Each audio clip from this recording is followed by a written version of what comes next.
Alors les amis, nouvelle vidéo, j'espère que vous allez bien. Dans cette vidéo, je vais vous expliquer de manière claire, enfin le plus clair possible, pourquoi le FC Barcelone pourrait recruter de manière efficace l'été prochain. Alors tout d'abord, il faut rappeler que le problème principal du FC Barcelone a été réglé l'été dernier.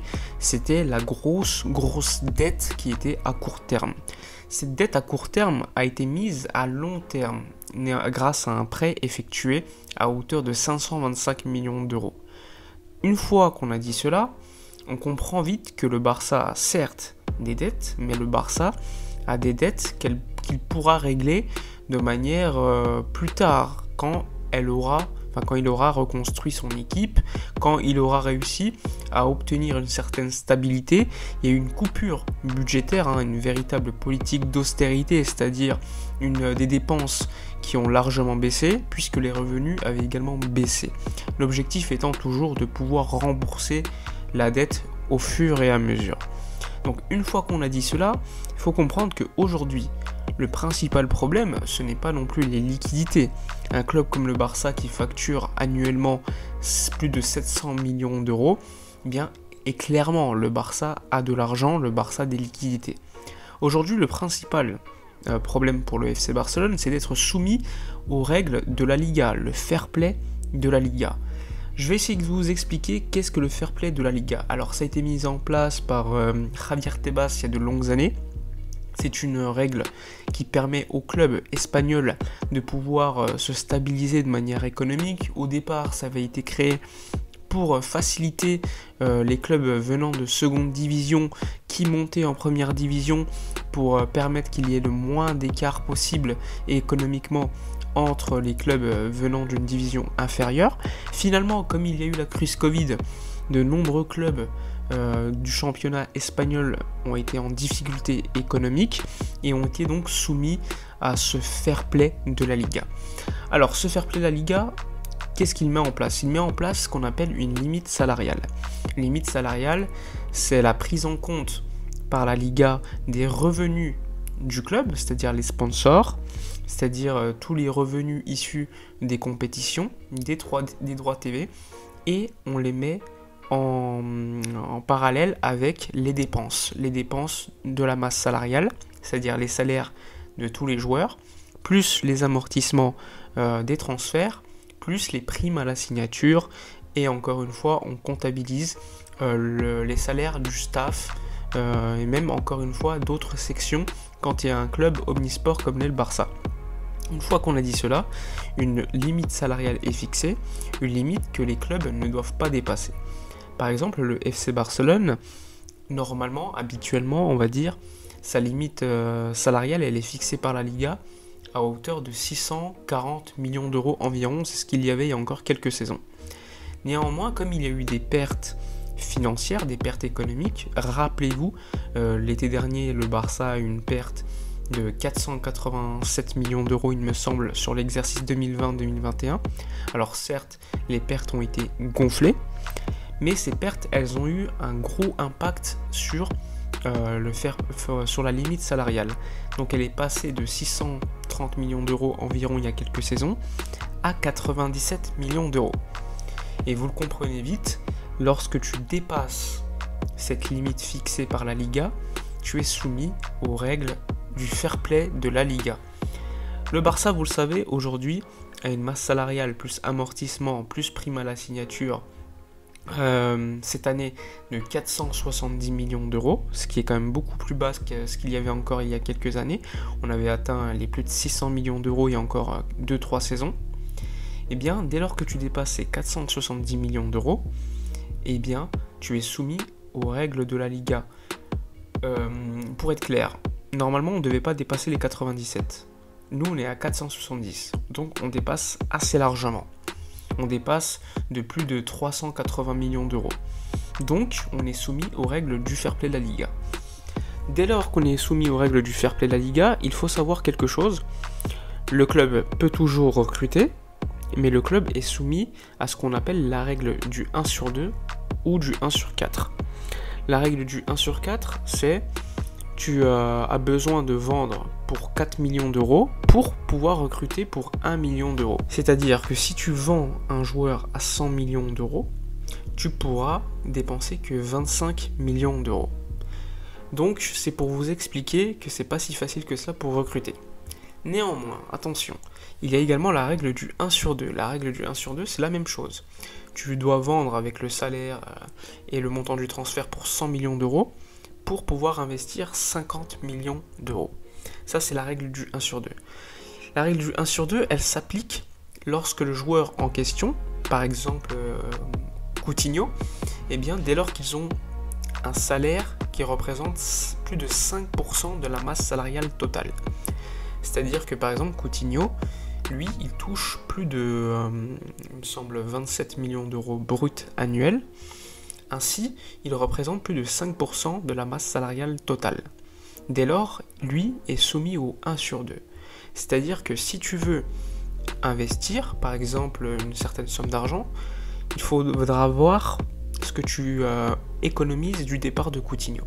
Faisons un exemple. Si Coutinho, il part pour 20 millions d'euros, sachant qu'il lui reste à amortir 20 millions d'euros, ce qui fait quand même aucune plus-value, tu as zéro. Néanmoins, tu économises un salaire, tu économises 27-28 millions d'euros de salaire annuel. Et donc, combien tu pourras réinvestir? Eh bien, tu pourras réinvestir 14, c'est-à-dire la moitié, le 1 sur 2. 28 millions d'euros divisé par 2, tu peux réinvestir 14 millions d'euros. Mais 14 millions d'euros, c'est beaucoup. Il faut expliquer pourquoi c'est beaucoup. Prenons l'exemple de Ferran Torres. Ferran Torres, prenons l'exemple comme s'il signait pour 50 millions d'euros pour 5 ans. Eh bien, il faut tout d'abord voir l'amortissement annuel, c'est-à-dire 50 divisé par le nombre d'années de contrat, 5, ce qui fait 10 millions d'euros. Imaginons que Ferran Torres gagne 5 millions d'euros bruts annuels, c'est un exemple. Eh bien, annuellement, Ferran Torres coûtera au Barça 15 millions d'euros. 10 millions d'euros de l'amortissement, plus les 5 millions d'euros du salaire. Sachant que Coutinho t'aura apporté 14 millions d'euros de fair play. Rappelez-vous, les 28 divisé par 2, du 1 sur 2. 14 millions d'euros. Ferran Torres, lui, te coûte 15 millions d'euros. C'est-à-dire que seulement avec le départ de Coutinho, tu pourrais recruter Ferran Torres. Il faudrait que tu trouves 1 million d'euros supplémentaires d'économiser, enfin de fair play, pour pouvoir prendre Ferran Torres sans problème et l'inscrire à la Liga. Ça, c'est un simple exemple pour vous expliquer ce qu'est le fair play de la Liga. Tu peux faire la même chose avec le 1 sur 4, ce qui est le cas par exemple d'un joueur comme Umtiti. Sachant que Umtiti a un salaire inférieur aux 5% de la masse salariale globale de l'équipe, eh bien lui, c'est la règle du 1 pour 4 qui s'applique. Si Umtiti part à 0 €, sachant qu'il a été quasiment amorti, si on économise de son salaire environ 16 millions d'euros, vous faites 16 divisé par 4, ça te fait 4 millions d'euros que tu peux réinvestir. 4 millions d'euros de fair play, comme on appelle. Et 4 millions d'euros de fair play, tu peux les réinvestir directement ou tu peux les garder de côté pour les additionner à d'autres millions d'euros de fair play que tu auras obtenus en te débarrassant d'autres gros salaires. Par exemple, Coutinho, que je vous ai dit tout à l'heure, pourrait nous apporter 14 millions de fair play, Umtiti 4 millions de fair play, donc en tout ça fait 18 millions d'euros de fair play. Avec 18 millions d'euros de fair play financier de la Liga, tu peux faire pas mal de signatures, mais il faut être intelligent. Prenons l'exemple d'un joueur comme Gaya. Disons que Gaya coûte 20 millions d'euros et que son salaire annuel sera de 8 millions d'euros pour un contrat de 5 ans. Eh bien, vous faites pareil. 20 millions d'euros divisé par 5, le nombre d'années de contrat, pour connaître l'amortissement annuel. Ce qui sera donc de 4 millions d'euros, l'amortissement annuel. Mais il faut ajouter le salaire brut annuel, disons 8 millions d'euros. Ce qui fait 5 plus 8. Et ainsi, là, 4 plus 8. Donc là, tu obtiens ce que te coûtera un joueur comme Gaya de manière annuelle, c'est-à-dire 12 millions d'euros. Donc pour signer Gaya dans les conditions que je vous ai dit, il faut que tu obtiennes un fair play de la Liga de 12 millions d'euros. Donc ça, j'espère que c'est clair. C'est pour cela qu'une signature pour un joueur comme Erling Haaland, il faut prévoir pas mal de fair play. C'est pas les liquidités qui est important. Pour Haaland, on estime que le fair play pourrait atteindre 75 et 80 millions d'euros nécessaires. Pourquoi? Tout simplement parce que sa clause libératoire est de 75 millions d'euros. Imaginons qu'il signe pour un contrat de 5 ans, ce qui ferait donc un amortissement annuel de 15 millions d'euros, sachant que tu dois ajouter le salaire. Le salaire avec les commissions à l'intérieur. Parce que ça serait Erling Haaland qui paierait les commissions de Raiola, même si en réalité c'est le club qui paye, mais de manière indirecte. Donc, disons que le salaire annuel soit de 60 millions d'euros. Eh bien, 60 annuellement, brut, plus 15 de l'amortissement. Ce qui te fait 75 millions d'euros de fair play à trouver pour signer Erling Haaland. Sachant que, par exemple, CVC, rappelez-vous le fonds d'investissement, lui, te propose, si tu signes son contrat, de te donner littéralement 40 millions de fair play. 40 millions de fair play, c'est gros, c'est énorme. Néanmoins, le Barça estime que ce n'est pas assez. C'est pour cela que le Barça serait en négociation avec le fonds pour obtenir beaucoup plus d'argent et beaucoup plus de fair play. Parce que le fair play que donne CVC, c'est 15% de la somme totale. Rappelez-vous, CVC nous donnait 280 millions d'euros environ. Et donc, les 15% de ces 280 millions d'euros seraient dans le fair play que la Liga pourrait nous donner. C'est pour cela qu'on aurait pu signer Messi si on acceptait ce deal. Et donc, dans le cas où CVC accepte de nous donner plus de fair play et plus d'argent, on pourrait obtenir par exemple 60 millions de fair play, et bien avec 60 millions d'euros de fair play, tu te rapproches assez rapidement des 75 millions de fair play nécessaires pour signer un joueur comme Erling Haaland. Si tu arrives à les obtenir, eh bien, tu peux le signer théoriquement, tu pourras l'inscrire. Néanmoins, il faudra que tu te débarrasses de joueurs comme Umtiti, comme Coutinho, comme possiblement des ventes de certains joueurs qui ont de la valeur. Je pense à Memphis Depay, qui lui sera soumis aux règles du 1/4, parce qu'il a un petit salaire qui représente moins de 5% de la masse globale, etc., etc. On peut le faire avec pas mal de joueurs, sachant que l'idéal, ça serait de vendre des joueurs qui ne sont plus, qui n'ont plus d'amortissement pendant dans le club. C'est-à-dire Memphis, lui, est venu à 0. Donc il n'y a pas d'amortissement restant pour lui. Donc ça sera que du bénéfice si tu le vends. Théoriquement, un joueur comme Ter Stegen, c'est pareil. Il est quasiment amorti. Si tu le vends 40, dans les comptes, ça te fait plus 40.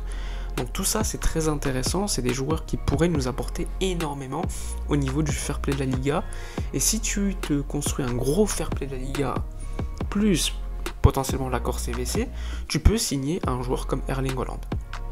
Alors, comment ne plus être tout simplement soumis à ces règles du fair play de la Liga et pour signer des joueurs comme on veut en fait? Et bien pour cela, il faut clairement patienter au moins 2023. Pourquoi? Parce que tout simplement, lorsque il y a eu de grosses pertes l'année dernière, eh bien ça s'est répercuté sur la limite salariale. Rappelez-vous, je vous disais en début de vidéo que la limite était de 97 millions d'euros. Limite qu'on dépassera largement cette année, qu'on va dépasser l'année prochaine également. Parce que les 97 millions d'euros, nous, on a 470 millions d'euros. On dépasse largement de 380. Sauf que ces 380, eh bien, ils vont se répercuter l'année prochaine. Cette différence, elle va se répercuter l'année prochaine dans notre limite salariale. Donc, on sera encore une fois en dessous du plafond salarial fixé par la Liga. On va le dépasser, donc on sera soumis au fair play de la Liga. Néanmoins, on ne sera plus à 97 millions d'euros fixés par la Liga, on sera beaucoup plus. J'estime qu'on sera aux alentours de 250 millions d'euros de limite salariale fixée par la Liga. Sauf qu'avec nos 470 environ annuels qui pourraient encore baisser, on sera encore au-dessus. Si tu réussis à globalement baisser ta masse salariale et en parallèle signer des sponsors, signer, des accords financiers super intéressants, eh bien ta limite salariale va monter et en même temps ta masse salariale va baisser. Donc il y aura un croisement jusqu'à que ta limite salariale repasse au-dessus de ta masse salariale. Et une fois que tu as arrivé à faire cela, tu ne seras plus soumis au fair play de la Liga. Et moi j'estime que ça sera le cas possiblement en 2023. À partir de 2023, il n'y aura plus de règles de 1/4 ou 1/2 à respecter pour le FC Barcelone pour pouvoir recruter. On sera beaucoup plus tranquille. Donc j'espère que la vidéo aura été suffisamment compréhensible. Je sais que c'est pas facile, je sais que c'est technique, je sais que pour un fan normal de football, c'est très compliqué à comprendre. Ça m'amuse pas de faire ces calculs, mais avec ces calculs, tu comprends beaucoup plus comment le Barça peut recruter, comment le Barça peut être actif sur le mercato, sachant que le plus important, clairement, ça va être de réussir de se débarrasser des joueurs, que ce soit les joueurs à gros salaire ou des joueurs qui ont beaucoup de valeur, qui sont quasiment amortis. Et une fois que ça sera fait, tu vas te créer beaucoup de fair play. Et avec ce surplus de fair play, tu pourras recruter. C'est ce qu'on a fait avec Ferran Torres. Je vous avais expliqué dans une vidéo précédente. Je vous invite à la revoir avec la prolongation de Dembélé. Enfin bref, je vous dis à la prochaine, mais avant, n'oubliez pas de vous abonner, de liker, commenter, partager. Dites-moi vos avis dans les commentaires sur cette vidéo. Moi, je vous dis à la prochaine.